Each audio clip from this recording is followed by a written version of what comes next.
ating kusina mga idol, sa munting kusina natin na panay natin paglutuan.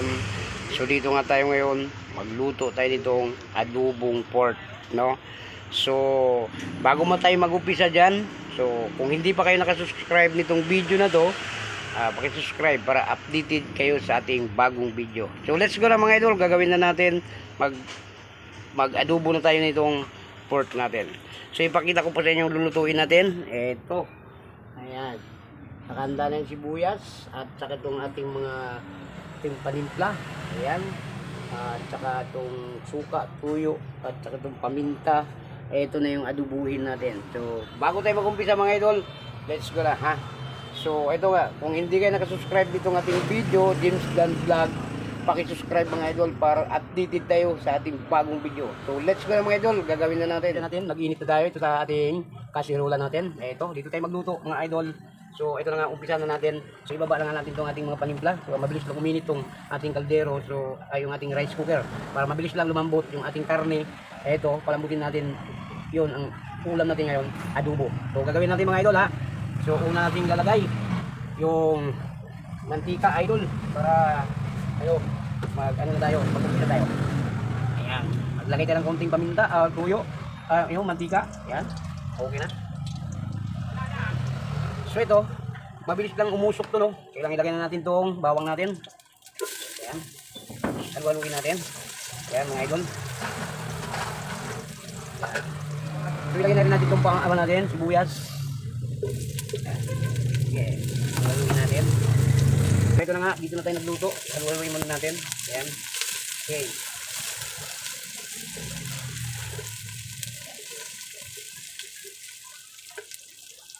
At siyempre mga idol, ilagay na natin itong pork natin. Ilagay na natin. Okay. Ilagay natin. So ilalagay na natin lahat itong timpla nito para takpan na natin, para lagyan natin ng sabaw. Maglagay tayo ng paminta mga idol, buong paminta. Ayan. Ito yung adobuhin natin ngayon. Ayan, karning baboy. Ayan. Okay, haluin natin mga idol. Ayan. Lahat nito idol, lalagay na natin ng timpla. So maglagay tayo ng sabaw. So pabayaan natin na hanggat lumambot yung ating adobo. Ito, maglagay tayo ng tuyo. Ayan. Okay. Maglagay na rin tayo itong suka. Yan, okay. At siyempre mga idol, para mabango yung ating adobo, maglagay tayo ng laurel, no? Yan. Okay, haluin natin mga idol. Yan. Pagkatapos natin hinalo, takpan natin para kunti natin lumambot yung ating karne. Takpan muna natin mga 2 minutes bago tayo maglagay ng sabaw. Lagyan natin ng tubig para mga idol, para lumambot pa yung ating karne. Balik tayo after 2 minutes. So nandito na nga tayo mga idol, haluin natin. So maglagay tayo ng konti tubig para lumambot muna yung ating adobo. Ayan, so pag maglagay na tayo ng tubig nito, pabayaan na natin mga idol na lumambot. So balikan natin after 15 minutes siguro, balikan natin. So ito na mga idol, maglagay na tayo ng tubig mga idol para pabayaan na lang natin hanggat lumambot yung ating adobo. Ayan. Okay na po. Ayan. So ang gagawin natin dito, hanggat kumulo siya mga idol, hanggat lumambot, saka natin balikan. No, takpan na natin mga idol, so pabayaan natin hanggat lumambot yung ating karne. Yan. Okay? So balikan natin mga idol after 20 minutes, titingnan natin, bisitahin natin kung malambot naman ang ating pork. So pag hindi pa, advance tayo ng 5 minutes, mga 20 minutes na gagawin natin, di ba? So takpan na natin mga idol. So after 50 minutes, balikan natin, titingnan natin kung malambot na ba yung ating adobo. So dito nga tayo nagluto mga idol. Nakita nyo ang itong lutuan ko. Siyempre dito lang sa tindahan natin. Hindi nga tayo lumayo. So wala nga ibang bantay dito. So dito, ginawa ko kusina dito para dito tayo magluluto. So ito mga idol, nakikita nyo. Araw-araw yung nakikita ko, nasulyapan nyo sa aking video na dito talaga ako nagluluto. No? So ito mga idol, pinasama ko talaga, pinakita sa inyo to. So dito talaga lutuan ko. Dito ang kusina ko. No? So kaya, itong mga video na to, kailangan nyo malaman nyo kung kay James Dan Vlogger ba itong video na to. No? Kasi kung nakikita nyo lagi yung ano natin, yung paligid natin puro chichirya, no?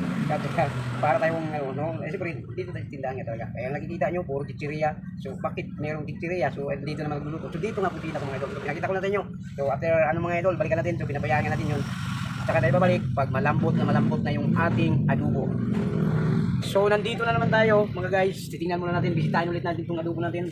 Ito, tingnan natin. Wow, malapit na lumambot mga guys. Oh. Iyan yung adobo natin. So ilapit natin konti yung camera natin para makita natin yung adobo natin niluto. So ayan nga yung adobo ko mga idol. So ito medyo ano ba to? Tinignan ko ng mga idol. So medyo matigas-tigas pa rin mga idol. So kailangan natin mag-advance tayo ng after 5 minutes, no? Bago natin abunin. So ito, takpan ulit natin para lumambot na. Mas masarap pati ang adobo na mas malambot mga idol, no? So takpan ulit natin mga idol. 5 minutes, bisitahin ulit natin yon kung malambot na ba siya.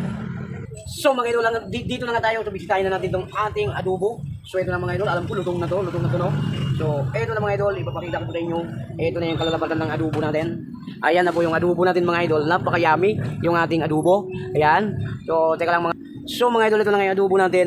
Napakasarap nito at luto na to. Ito ang time niya. So dito, luto na to mga idol. Ito na yung adobo natin. So ano pa mga idol? Tingnan natin, lipat natin ito sa ating lagyanan. So pakita natin na maayos. So idol, ito na yung adobo natin. Lagyan natin dito. Yan. Yan. Okay.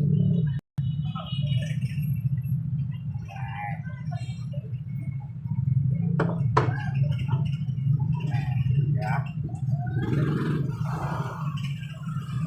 Wow.